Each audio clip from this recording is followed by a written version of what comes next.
Ini kisah lengkap murid viral menikahi gurunya yang lebih tua 25 tahun. Mam Ensan, saya sering menonton videonya ini. Salah satu ciri-ciri orang menyimpan sesuatu adalah sensitif.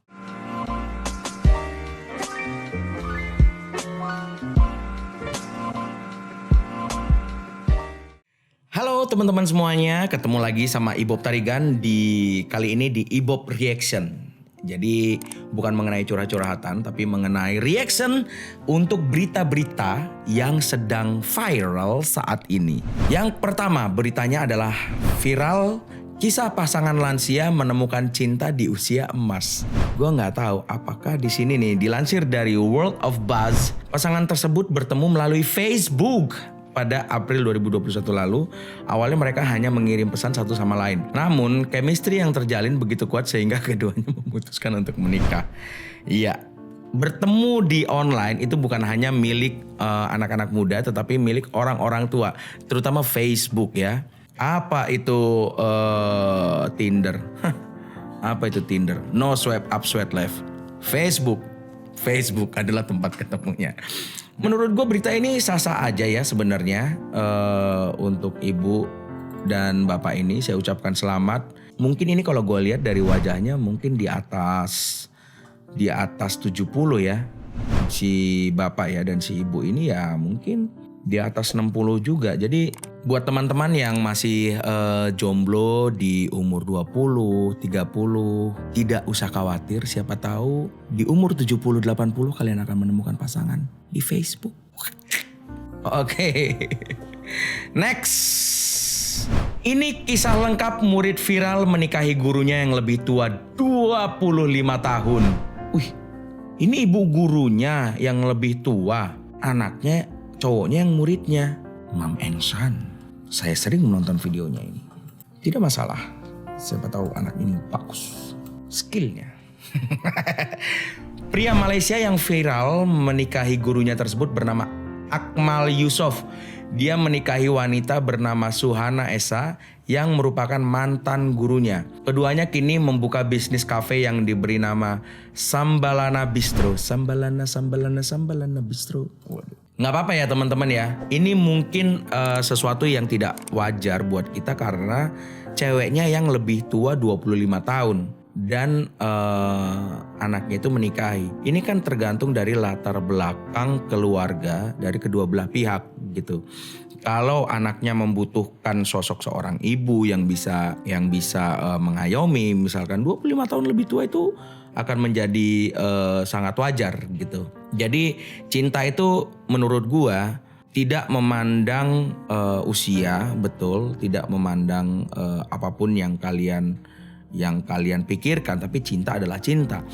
Tapi komitmen adalah lebih daripada cinta. Jadi kita lihat aja di dalam komitmen beberapa tahun ke depan, ketika hubungan ini diawali dengan sesuatu yang benar, dengan komitmen yang benar, maka ke depannya kemungkinan hubungan ini akan berhasil. Tapi kalau misalkan hubungan ini tidak diawali dengan komitmen yang benar gitu, hanya masalah cinta. Nah cinta setahun, 2 tahun, 5 tahun ke depan, maka cintanya akan selesai ketika ibunya ini sudah mulai menua. Nah maka di situ akan diuji apakah benar-benar komitmen itu akan ada atau tidak gitu ya kan. Selamat kepada ibu dan anak ini ya. Mungkin kalau Raffi Ahmad dan Yuni Shara menikah akan jadi seperti ini. Dan dia bukan menjadi berita yang aneh gitu. Karena pacarannya juga lama kan ketika itu. Sekarang atau 50 tahun lagi tapi putus. Iya. Oke, selanjutnya ini berita pria ucap sumpah pernikahan di makam tunangannya bikin nyesek. Kita lihat beritanya. Kisah cinta bernama Ryan Dixon begitu manis sekaligus bikin nyesek. Ryan seharusnya membacakan sumpah pernikahannya di altar, namun malah mengungkapkannya di pemakaman sang tunangan. Kisahnya jadi viral. Awal Mei seharusnya pasangan muda ini menikah, namun takdir berkata lain. Tunangannya Kate Wignall meninggal karena kanker kulit pada 14 April. Kate meninggal di usia 25 setelah setahun berjuang hidup melawan kanker. So sweet Ryan. Ini merupakan ya kembali lagi komitmen yang sudah dijalin bersama-sama bahwa kita akan mengucapkan ini. Kan biasanya kan kalau lu mau nikah kan udah ada yang diomongin di awal kan, nanti kita ngomonginnya kayak gini, nanti kita akan jalannya kayak gini, nanti kita akan, semuanya itu dipersiapkan berdua. Dan ketika yang satu sudah tidak ada, maka pasti akan ada waktu di mana kita merasa setengah gitu, kayak semuanya udah gue siapin berdua, tapi dianya udah nggak ada, jadi gue harus gimana gitu ya. Buat gue, apakah ini salah? Menurut gue sah-sah aja. Ya udah, karena ini yang dia persiapkan, ini yang bisa membuat hati dia menjadi sedikit lebih lega daripada kalau ini terjadi mungkin di Indonesia akan dihalang-halangi. Ya Allah, nah ini tidak layak, nah jangan lakukan itu gitu. Menurut gue biarkan dia melakukan itu, biarkan dia berdamai dengan hatinya, biarkan dia melihat kenyataan bahwa tunangannya itu sudah tidak ada. Dia tidak jadi menikah, tapi dia tetap ingin membacakan janjinya. Tapi waktu setelah pemakaman itu adalah kenyataan untuk dia. Kalau dia menikahinya dan mengajak istrinya untuk dibangunkan lagi dari kubur untuk dinikahi, nah itu menjadi sebuah kesalahan di dalam judgement sosial, karena secara kehidupan sosial itu tidak layak. Menurut gua kalau dia masih membacakannya di situ ya udah, itu merupakan kisah yang romantis menurut gua ya. Jadi mungkin buat sebagian kita aneh gitu, tapi itulah cinta. Cinta tidak memandang aneh untuk orang lain, karena cinta adalah kita yang melaksanakannya.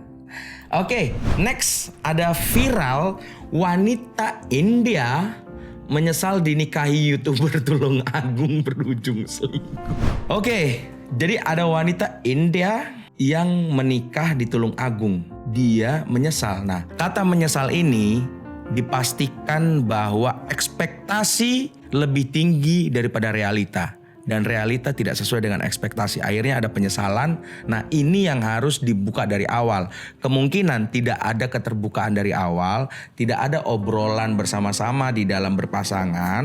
Mendingan yang tadi, jelas-jelas sudah meninggal, tapi mereka ngomongin bersama-sama. Nanti kita akan membacakan, dan akhirnya dibacakan juga sama dia. Lah ini berarti tidak ada obrolan di awal gitu. Akhirnya ekspektasinya kemana, realitanya kemana. Tapi kita baca dulu beritanya ya. Perilaku Sevi. Sevi is an Indian woman. Perilaku Sevi mulai berubah. Rico mengatakan jika saat pertama kali kenal dengan Sevi, istrinya sangat peduli dengan keluarga. Oke, istrinya sangat peduli dengan keluarga. Namun seiring berjalan waktu, sikap Sevi berubah menjadi pendiam. Namun pada saat mulai jadi pendiam itu, Sevi tidak menunjukkan sikap yang mencurigakan. Hanya saja Sevi berubah menjadi orang yang sensitif dengan hal yang ramai ataupun yang menurutnya mengganggu kenyamanannya. Salah satu ciri-ciri orang menyimpan sesuatu adalah sensitif. Mungkin selingkuh atau melakukan sesuatu yang tidak sesuai dengan keinginan sosialnya, keinginan sekelilingnya. Atau salah satu ciri-ciri orang yang memakai narkoba itu adalah dia mulai sensitif dan mulai menyendiri dan mulai tidak mau ditanya. Apakah itu ada di dalam diri kalian? Jangan pakai. Beda dengan introvert ya teman-teman. Jadi ntar lu bilang, gue kan introvert gak? Gini, kalau lu masih luka, lu ditanya, lu digores tentang luka lu itu, lu pasti langsung marah gitu. Nah itu tandanya lu masih memendam luka yang lu tutupin gitu. Jadi kalau misalkan lu buka aja luka lu, ya kalau lu masih punya luka di dalam hati gitu, lu kasih tahu aja sama orang, gue luka di bagian sini. Mudah-mudahan orang nggak akan nyentuh. Kalau orang masih nyentuh itu, ya berarti orangnya memang ingin melukai lu gitu. Tapi kalau lu tutupin luka lu, jangan salahin orang untuk tiba-tiba kena ke luka di dalam hati lu karena lu nggak ngebuka gitu. Seperti Sevi ini, dia akhirnya menjadi pendiam, dia menjadi nggak nyaman, sensitif. Rico menjelaskan keduanya masih satu rumah, tapi tidak satu kamar sejak Mei 2021 hingga Sevi berangkat ke India. Keduanya lalu berpisah pada 5 Juni 2021. Saya tidak memutuskan untuk berpisah. Dia yang bersikeras untuk kembali ke India dan mengajak berpisah dengan alasan tidak cocok di sini. Kemudian kangen ibunya dan berubah lagi alasannya ibunya sakit, kenang Rico. Rico tak percaya begitu saja dengan alasan Sevi. Sebab secara tiba-tiba Sevi ingin pulang ke India. Kemudian saya pergoki, dia mengaku ada orang ketiga. Saya sendiri juga bingung. Padahal tidak ada masalah besar sebelumnya, tapi mendadak berubah begitu jelasnya. Gue orang yang tidak percaya kepada hal tiba-tiba di dalam sebuah hubungan. Pasti lu ada menutupi sebuah trigger, pasti lu ada menutupi sebuah perkara. Tidak ada hal yang tiba-tiba. Teman-teman mungkin Riko ini masih menyembunyikan permasalahan yang ada. Nggak apa-apa, biar dia bisa menyelesaikan masalahnya sendiri. Tapi menurut gua atau si Sevinya ini memang dari awal punya ekspektasi yang salah dengan Riko, dan ekspektasinya itu tidak terjadi, dan akhirnya kekecewaan, dan dia kayaknya lebih baik gue sama orang India lagi juga, gue pulang di India saja, dia bilang kayak gitu. So kayak gitu. Oke, kenapa jadi India dan Bali dan India? Ya itu sama-sama saja. Oke, teman-teman, jadi jangan sampai, sekali lagi gue please, sebelum teman-teman membangun hubungan yang serius, jangan sampai salah ekspektasi. Mendingan lu salah nanya di awal mengenai apa yang lu pengen tahu, daripada lu pendam semuanya nggak lu tanya, yang penting cinta, ujung-ujungnya malah jadi sebuah masalah. Oke, teman-teman, itu aja masalah percintaan yang lagi viral sekarang. Dan kalau gue lihat tadi ada masalah yang ketika sudah berumur akhirnya menemukan cinta kembali, dan tadi ada anaknya katanya, berarti sudah pernah menikah gitu.